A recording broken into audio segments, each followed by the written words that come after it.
Assalamualaikum warahmatullahi wabarakatuh. Perkenalkan, nama saya Cindy Febrianti, NIM 4011900314. Di sini saya akan menjelaskan 3 bab, yaitu ada yang pertama adalah skala ekonomi, persaingan tidak sempurna, dan perdagangan internasional, dan juga pertumbuhan ekonomi dan perdagangan internasional. Yang pertama, kita akan membahas skala ekonomi, persaingan tidak sempurna, dan perdagangan internasional. Di sini saya akan menjelaskan terlebih dahulu model Heckscher-Ohlin dan teori perdagangan baru. Nah, jadi di bab sebelumnya kita membahas asumsi pertama dari Heckscher-Ohlin, dan di sini kita akan melepaskan asumsi-asumsi teori Heckscher-Ohlin yang dibahas di bagian awal. Nah, dengan melepaskan sebagian besar asumsi dari teori Heckscher-Ohlin, ini hanya memodifikasi, tetapi tidak membatalkan teori daripada teori HO sendiri. Namun, melepaskan asumsi skala ekonomi konstan dan persaingan sempurna membutuhkan teori perdagangan komplementer baru untuk menjelaskan bagian fenomena dalam perdagangan internasional yang tidak dijelaskan dalam teori HO. Nah, perdagangan internasional ini berdasarkan perbedaan perkembangan teknologi dari waktu ke waktu antar negara, dan juga menunjukkan perlunya teori perdagangan baru. Jadi di sini kita akan beralih ke teori-teori perdagangan komplementer yang baru. Selanjutnya adalah skala ekonomi dan perdagangan internasional.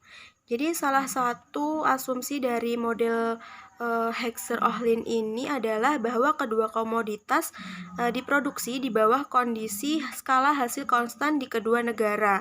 Dengan meningkatnya skala hasil perdagangan yang saling menguntungkan dapat terjadi bahkan ketika kedua negara adalah identik dalam segala hal.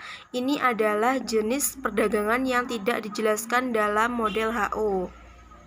Nah, peningkatan skala hasil itu apa? Jadi, increasing returns to scale itu mengacu pada situasi produksi di mana ada output produksi tumbuh secara proporsional lebih dari peningkatan input atau faktor-faktor produksi. Nah, yang artinya, jika semua input meningkat 2 kali lipat, output akan meningkat lebih dari 2 kali lipat. Selanjutnya adalah persaingan tidak sempurna dan perdagangan internasional. Yang pertama yaitu perdagangan berdasarkan diferensiasi produk. Jadi sebagian besar dari output ekonomi modern saat ini itu melibatkan produk terdiferensiasi daripada homogen. Akibatnya, banyak dari perdagangan internasional dapat dan memang melibatkan pertukaran produk terdiferensiasi dari industri yang sama atau kelompok produk yang luas. Artinya, banyak perdagangan internasional yang terjadi saat ini termasuk perdagangan intra-industri atau intra-industri trade pada produk terdiferensiasi sebagai kebalikan dari perdagangan antar industri muncul dengan produk yang sama sekali berbeda. Yang kedua yaitu perdagangan intra-industri itu muncul untuk mendapatkan keunggulan dari skala ekonomi dalam produksi yang penting, yang mana artinya kompetisi internasional memaksa setiap perusahaan atau pabrik di negara-negara industri untuk memproduksi hanya satu atau paling tidak beberapa saja jenis dan model dari produk yang sama, bukan banyak jenis dan model yang berbeda. Selanjutnya adalah perdagangan berdasarkan perbedaan teknologi dinamis.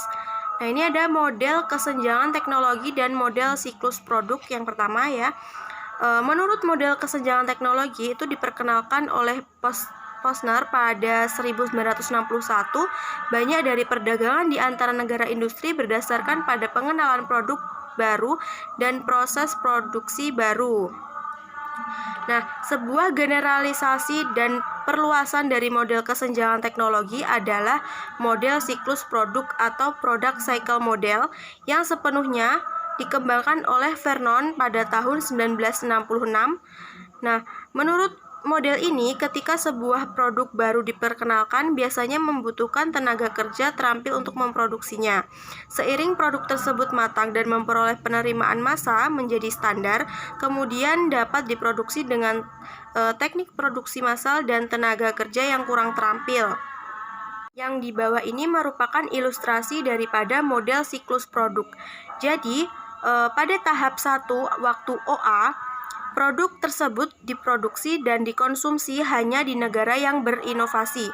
Pada tahap 2, AB, itu produksi disempurnakan di negara yang berinovasi dan peningkatannya lebih cepat untuk mengakomodasi meningkatnya permintaan di dalam dan di luar negeri.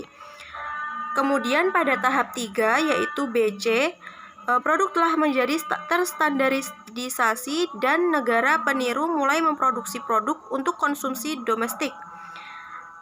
Selanjutnya pada tahap 4 yaitu CD, negara peniru mulai mengalahkan penjualan negara yang berinovasi di pasar ketiga, dan tahap 5 yaitu sesudah di titik D di pasar yang terakhir juga. Selanjutnya yaitu biaya transportasi standar lingkungan dan perdagangan internasional. Yang pertama yaitu biaya transportasi dan komoditas yang tidak diperdagangkan secara internasional. Biaya transportasi yang yaitu termasuk biaya pengiriman, pergudangan, biaya bongkar muat, premi asuransi, dan juga beban bunga sementara barang dalam perjalanan. Nah, ini menggunakan istilah biaya transportasi atau biaya logistik untuk memasukkan semua biaya yang digunakan untuk mentransfer barang dari satu lokasi atau negara ke negara lain. Nah, produk homogen akan diperdagangkan secara internasional hanya jika perbedaan harga sebelum perdagangan di kedua negara melebihi biaya transportasi dari satu negara ke negara lain. Pertimbangan biaya transportasi dan logistik menjelaskan mengapa sebagian besar barang dan jasa tidak diperdagangkan secara internasional sama sekali. Barang-barang tersebut disebut dengan barang dan jasa yang tidak diperdagangkan atau non-trade goods and service. Nah, yaitu barang dan jasa yang mempunyai biaya transportasi melebihi perbedaan harga di seluruh negara. Yang kedua yaitu biaya transportasi dan lokasi industri. Biaya transportasi mempengaruhi perdagangan internasional dengan memengaruhi lokasi produksi dan juga industri. Industri ini dapat diklasifikasikan yaitu ada sumber daya, pasar, dan juga mudah berpindah. Industri yang berorientasi pada sumber daya itu merupakan industri yang cenderung untuk mencari lokasi di dekat dengan sumber bahan baku yang digunakan oleh industri. Lalu industri yang berorientasi pada pasar itu industri yang mencari lokasi dekat dengan pasar untuk produksinya. Kemudian ada industri yang mudah berpindah, yaitu industri yang memproduksi barang menghadap kenaikan dan penurunan berat yang besar selama proses produksi. Selanjutnya yaitu ada standar lingkungan, lokasi industri, dan juga perdagangan internasional. Jadi lokasi industri dan perdagangan internasional juga dipengaruhi oleh standar lingkungan yang berbeda di negara yang berbeda. Contohnya saja, standar lingkungan mengacu pada tingkat polusi udara, polusi air, polusi suhu atau panas, dan juga polusi yang dihasilkan dari pembuangan sampah yang diperbolehkan oleh suatu negara. Saya akan menjelaskan tentang pertumbuhan ekonomi dan perdagangan internasional. Yang pertama yaitu pertumbuhan faktor produksi. Pada poin pertama yaitu pertumbuhan tenaga kerja dan akumulasi modal dari waktu ke waktu.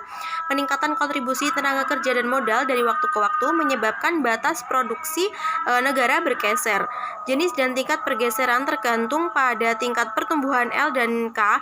Jika L dan K tumbuh pada tingkat yang sama, maka batas produksi negara akan bergeser secara merata ke segala arah dengan laju sebesar laju pertumbuhan faktor produksi. Sehingga kemiringan batas produksi lama dan baru itu akan sama pada setiap titik di mana mereka dipotong oleh garis dari titik asal. Nah, ini merupakan contoh pertumbuhan yang seimbang atau balanced growth. Yang kedua yaitu ada teorema Ripczynski, yaitu mendalilkan bahwa pada harga komoditas konstan, peningkatan kemampuan dari salah satu faktor akan meningkatkan output dari komoditas yang padat dalam faktor itu dengan proporsi yang lebih besar dan akan mengurangi output dari komoditas lainnya. Adalah kemajuan teknis. Yang pertama yaitu kemajuan teknis yang bersifat netral, penghematan tenaga kerja dan juga penghematan modal. Nah, kemajuan teknis ini biasanya diklasifikasikan menjadi netral, hemat tenaga kerja dan juga hemat modal. Yang mana semua kemajuan teknis terlepas dari jenis itu mengurangi jumlah tenaga kerja dan juga modal yang dibutuhkan untuk menghasilkan setiap tingkat output tertentu. Yang kedua yaitu kemajuan teknis dan batas produksi suatu negara. Semua jenis kemajuan teknis menyebabkan batas produksi negara bergeser. Jenis dan tingkat pergeseran tergantung pada jenis dan tingkat kemajuan teknis dalam salah satu atau kedua komoditas. Nah, di sini kita hanya membahas teknis netral. Dengan tingkat kemajuan teknis netral yang sama dalam produksi kedua komoditas, batas produksi negara akan bergeser secara merata ke segala arah dengan laju yang sama di mana kemajuan teknis terjadi. Ini memiliki efek yang sama terhadap batas produksi negara seiring pertumbuhan faktor produksi yang seimbang. Yang terakhir adalah pertumbuhan dan perdagangan. Untuk poin pertama yaitu pengaruh pertumbuhan terhadap perdagangan. Jadi pertumbuhan faktor produksi dan kemajuan teknis punya pengaruh dalam pergeseran batas produksi suatu negara. Apa yang terjadi dengan volume perdagangan tergantung pada tingkat di mana output dari komoditas yang dapat diekspor dan diimpor suatu negara tumbuh dan pada pola konsumsi negara seiring pendapatan nasionalnya berkembang melalui pertumbuhan dan perdagangan. Nah, jika output komoditas ekspor negara tumbuh secara proporsional lebih dari output dari komoditas yang diimpor, pada kondisi harga komoditas relatif konstan, pertumbuhan cenderung mengarah pada peningkatan yang lebih besar dari proporsional dengan perdagangan dan dikatakan sebagai pro-perdagangan atau pro-trade. Jika tidak, maka disebut anti-perdagangan atau anti-trade atau juga dapat dikatakan netral. Yang kedua yaitu adalah pertumbuhan serta nilai tukar dan kesejahteraan suatu negara. Jika pertumbuhan mengurangi volume perdagangan suatu negara pada kondisi harga konstan, nilai tukar suatu negara akan cenderung membaik. Hal ini disebut dengan efek nilai tukar atau terms of trade effect dari pertumbuhan. Nah, pengaruh pertumbuhan terhadap kesejahteraan suatu negara tergantung pada selisih dari efek nilai tukar dan efek kesejahteraan. Efek kesejahteraan atau wealth effect ini mengacu pada perubahan output per tenaga kerja atau per orang sebagai hasil dari pertumbuhan. Mungkin itu saja yang bisa saya sampaikan. Apabila ada kurang lebihnya saya mohon maaf. Wallahu muwaffiq ila aqwamit thoriq. Wassalamualaikum warahmatullahi wabarakatuh.